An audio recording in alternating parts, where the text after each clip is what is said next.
Hello and welcome back to another edition of Maddie's Rap. I'm your host, the multiple award-winning author Matt D. Talford, author of a couple of inspiring books and entertaining books that I will tell you about at the end of this video. Because for now, I want to talk about a very critical character set in the hit Amazon Prime Video show, Lord of the Rings of Power, all right? So now, before I get into that, first off, let me thank my returning subscribers. Thank you guys so much. Thank you for rocking with me since 2019. You guys have been a part of my journey, and I could not be where I am right now, which is well over 1,000 viewers. 1,000 subscribers. I'm trying to battle this road noise, y'all. You know I like to come out here in nature and do these videos, but I'm not too deep in nature because obviously you can hear the traffic. But anyway, let me get back to this. I could not have done this without you guys, so thank you so much. And if you're new to my channel, if this is your first time watching me, hopefully that you find this video entertaining, all right? I typically will do scripture editions of Maddie's Rap, but for those of you that have been rocking with me since 2019, you know that Maddie's Rap began as the show where we talked about things that guys talked about when we hang out. You know, movies, sports, women, cars, money, job, career, family, you name it, okay? In 2020, we sort of evolved into doing more scripture editions of Maddie's Rap. And then here in 2022, mostly what I'm doing is illustrating how the Bible, the scriptures, are a spiritual book. It is a set of spiritual writings and principles, and it has nothing to do with religion, okay? The religious establishment hijacked it and took it and turned it into something that is advantageous for them. But I'm not gonna talk about that. We're not gonna get into that today. We're talking about Lord of the Rings of Power, and the elements of that show that can be seen in the real world, all right? Now, again, if you have not seen episode 1, I said episode 1, I'm sorry. If you've not seen part 1, the video I did a couple days ago, click the link in the description box and go ahead and watch that before you watch this. Now, it'll give you some of the backdrop. So now let's get on to part 2 here, where we're talking about the Orcs. Today's the perfect day to talk about the Orcs. Again, there's no sun out. Why is that a perfect day to talk about the Orcs? Because the Orcs cannot take sunlight. They do not like sunlight, all right? The Orcs are this evil, ugly group of monsters. They're not human. If they are, there's something that, I don't know. They're not human, okay? In my opinion. If some of you got a different perspective of that, leave it in the comments. I would love to hear your perspective. But from my perspective, the Orcs are not human. So, the Orcs are part of this, they're part of the ground force. You know, when I hear stuff in the woods, I gotta turn around. You know, I'm a soldier, you know? I'm a soldier first. I'm a U.S. Army veteran. I gotta make sure ain't nothing happening behind me. You know, I ain't got nobody watching my 6. Actually, I always got somebody watching my 6, but y'all can't see him, all right? Somebody know what I'm talking about there. Anyway, back to my point. The Orcs are they're like the ground force of this evil darkness that is taking over the world within I was about to say Game of Thrones. All of these shows have similar themes, but Lord of the Rings of Power. So you have this evil. If you're familiar with the Lord of the Rings movies, the 3 movies, you know that evil was something that they were fighting against. I think the leader of the darkness was Sauron. All right, Sauron's back in Lord of the Rings of Power, which is a series that is spun off of the original movie series, okay?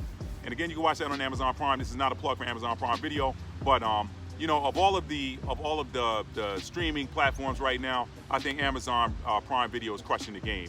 Used to be big on Netflix. They've fallen off a little bit for me, and I don't do the HBO streaming stuff like that anymore. So I pretty much stick to YouTube, Amazon Prime Video, and Netflix. But let me get you back on the main road because I took you down the side street. Amazon Prime Video, Lord of the Rings of Power. Now, back to the Orcs in this darkness. This darkness has returned in Lord of the Rings of Power. So you got the forces of light, the light workers, okay? We know we have light workers in the earth right now that are spreading light into what seems to be a growing darkness in the world, okay? But the light workers are here combating that. Well, you have these light workers in Lord of the Rings of Power, led by the elves, and they are trying to fight this darkness. Well, in their pursuit of fighting and driving out the darkness and bringing light back to the earth, they oftentimes run up on this group of strong fighters called the Orcs. But what is significant about the orcs is they cannot take direct sunlight. The sunlight burns them up. So when you see these orcs, they're typically tunneling into an area that they're going to attack. Now, part of what they do is they attack and they subdue these people in whatever villages they run up on, and their job is to subject them or kill them. So in other words, when the orcs show up, either you're gonna bow down or you're gonna lay down, all right? So they're about that, they're all about that. But their biggest weakness is they cannot take the sunlight. So where's the parallel, Matt? You're talking about these two videos are illustrating the parallels between or art imitating life, right? Art imitating the real world, art imitating existence. Where are the parallels, Matt? I'm gonna answer a question with a question, and then I'll answer it with an answer. Is Bill Gates an orc? Does he work for the orcs? Why am I calling out Bill Gates? Well, you know, I mean, because he's one of the biggest names out there right now in doing philanthropy and goodwill. And one of the things he's doing, aside from being the single biggest owner of farmland in the US, where he's growing fake meat. I don't do the fake meat. I did it one time. It took me a day and a half to digest that. I'm just saying. I don't do them. I don't do them, okay? I'm not naming no brands because I don't feel like arguing with nobody. But y'all know what I'm talking about when I'm talking about this fake meat, like plant-based meat that bleeds like a burger. I'm just saying, all right? I don't do the beef anymore, but I mean, come on. If we're gonna do that, then I'm gonna eat a real burger, all right? Organic, no hormone-free, you know, no antibiotics in it, all right? Anyway, let me get back on track here. Not only is he the biggest owner of farmland, but if you guys have been following what's going on in the world, he was one of the people that headed up this initiative to fight against GW, okay? Global something, global, no, that's the opposite of cold. The opposite of global cooling, okay? Let me say the opposite of global cooling, because I'm not trying to trigger no algorithms, all right? But he's one of the main voices and one of the main people out there allegedly fighting against the opposite of global cooling, okay? Now, the way he's doing that is he has led this group of scientists and geoengineers that have come up with a means to spray particles into the upper atmosphere that produce these artificial clouds that block out the sun, all right? Now, I called that out in a video I did 2 years ago. If you guys want to watch that, I'll put a link in the description box below. But listen, I want my sunlight. Like, okay, I don't know how familiar you guys are with real estate, but when you own a house, you also own the air above it, except for, you know, you own the airspace above that. So what does that mean? It's typically only from a ground perspective. Your next door neighbor can't encroach on your land with a tree that has limbs growing over or bushes, whatever. You have the right to trim that stuff back if it's over your property line, and so on and so forth all the way up. So nobody can fly a drone over your property and, you know, fly all in and look all in your windows and stuff. That's illegal. But, you know, airplanes and stuff can fly over, you know, they got eminent domain or whatever. But that being said, what if I want to grow a garden? Like, what if I want to go out and sunbathe? I want my piece of the sun. I want my piece of sunlight. So why are you blocking out the sun from me? I like the sun. The sun makes my skin rich in color. I like the sun. I like the sun. I like what it does for me, okay? But these guys say, well, the sun is gonna creating a situation that's gonna kill everybody unless we cool off the Earth's temperature. So we're gonna do that by blocking out the sun. So you're gonna block out the primary source of life for the entire planet. Sunlight is life. Sunlight is life, right? Which takes me back to the Orcs and Lord of the Rings of Power. If you look at what's going on, this evil, they create the situations, they go in, they like destroy these towns with fire, they destroy these lands, they burn up the vegetation, they kill the animals, again, they subject the people, you bow down or you lay down, you know, and in the course of their doing this destruction, they throw this ash up into the air that blocks out the sun. Now what that does is that allows the orcs to go in and continue their subjugation of these lands and peoples. The orcs they're some hellified fighters. They are. They can fight. They ain't better than them elves, but they can fight, all right? So many elements. I could talk about the elves too, right? I could talk about the parallels between the elves, how they seem to live forever. They never age. You got people on the earth that seem to never age either. You know, you got some people out here that's in their 70s that look like they're in their 40s or 50s. I'm just saying. So more parallels, but we're not talking about the elves and those parallels. We're talking about the orcs and the darkness. So as I get ready to wrap this up, now I'm kidding. I mean, listen, I'm not harping on Bill Gates, but if you want to holler, come holler at me. Come holler at me, bro. Let's talk. Let's debate. You know, look, I'm not scared. I'm ready. I'm ready. I go toe to toe with Bill Gates. I go toe to toe with him right now. But anyway, that's neither here nor there.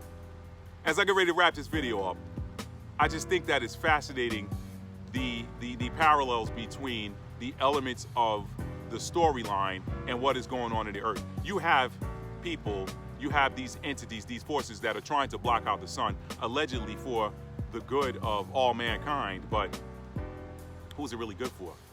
Who's it really good for? The sun is a source of life, all right? It's a source of life in the lands of the Lord of the Rings, and it's a source of life in real life, okay?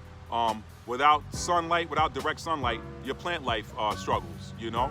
The sun is what makes the grass and the tree limbs and the tree branches and the leaves on the trees and your flowering plants and your food crops. It is what increases or enhances the chlorophyll in them, you know? It is what gives them life. They grow with sunlight. If you start blocking out the sunlight, what are you gonna do? What are you gonna do? So anyway, I'm gonna wrap this video up because I could go on and on, but you know, you're talking about parallels. The orcs get burned up in the sun. They cannot take the sunlight, so they do what they can to move in the shadows. They do their stuff at night. They do their stuff at night, or they move in under tunnels, anything to avoid that direct sunlight. That sunlight hits them, they burn up. Now, there's some people out there, there's some spiritualists, some prophecy watchers that are saying that the earth is getting hotter so that it can burn up the evil people. Okay, the orcs are evil and the sunlight burns them up. Parallels there. I'm not making one claim one way or the other. I just think it's fascinating to look at the similarities between the elements of the show and what's going on in the world today.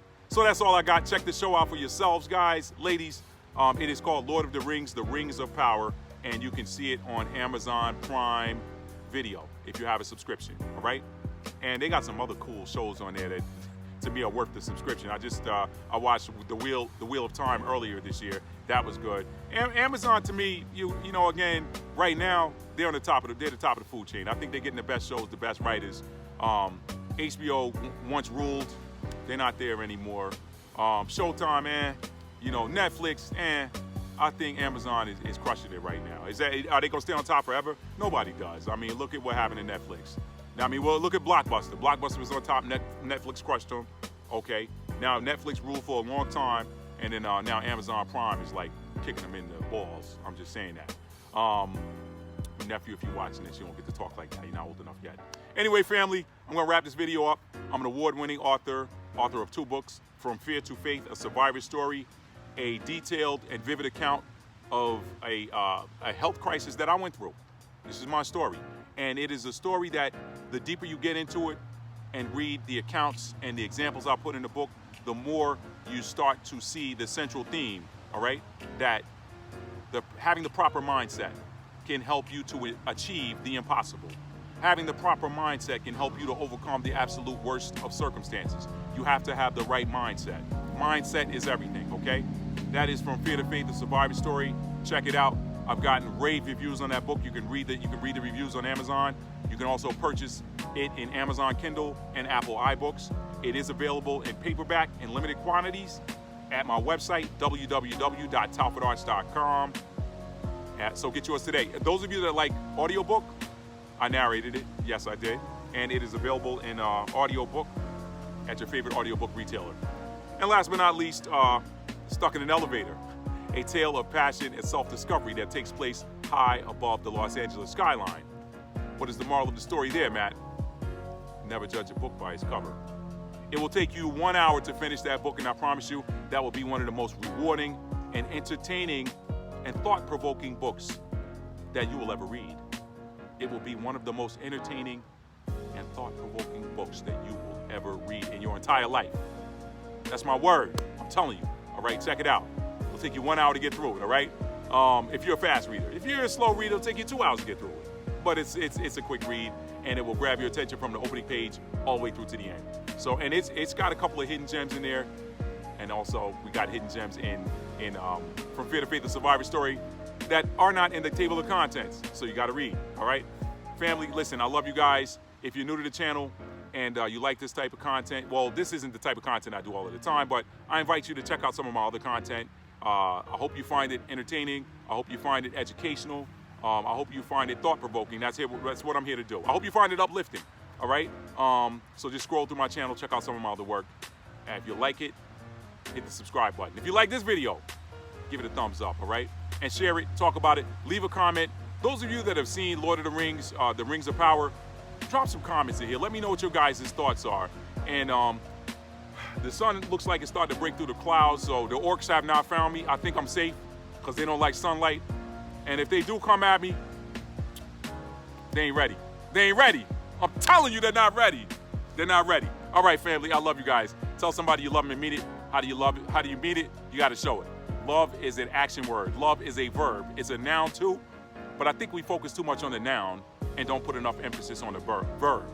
If you show love, you'll have love, okay? The more we show love through our actions, the more love abounds around the planet, all right? It's time to take this planet back. It's time to drive out the darkness, and we do that with love, all right? Love is a bright light that cannot be hidden. It is a bright light that cannot be hidden. All you got to do is embrace it and show it. Peace, family.